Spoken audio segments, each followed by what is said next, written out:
یو ولی دی خدای وایي چې وایي سترګو کې مې اوښکې راغلې او ژړا راغله چې کله رب العالمین راته وفرمایل الستو بربکم، آیا زه ستا رب نه یم؟ نو په ډېر تعجب او لیوالتیا مې ورته وویل چې بله، ولې نه، بېشکه همدا ته زما رب یې.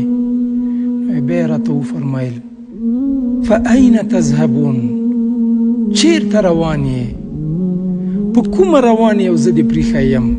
وګرځه، ځه په دې ټوله ځمکه وګرځه، یو څوک به پیدا کړي چې له ما هم ډېره مینه تا ته درکړي، له ما دې هم ډېر خیال وساتي. وګرځه په دې نړۍ باندې یو څوک دې تا ته ډېر ناز درکړي. وګوره، وایي هغه فرشتې او هغه ملائکې چې د شپې ما ته د تا د بدیانو لیست راوړي، زه سهار د همغه فرشتو په لاس باندې تا ته رزق درلیږم. یو عالم وایي چې لمانځه ته کله درېږي یا د قرآن تلاوت کله کوې، نو په دې فکر کوه چې زه رب العالمین سره خبرې کوم. دومره عمیق ننوځه د قرآن په فهم کې، د قرآن په تلاوت کې، په لمانځه کې، چې ګمان وکړي چې رب العالمین زما مخې ته ده.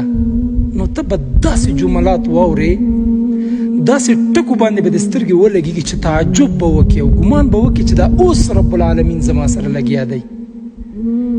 نو هیڅ چاته خپل درد مه وایه، هیڅ کله له الله مه لرې کېږه. الله موږ ته ډېر نږدې دی، موږ هره خبره اوري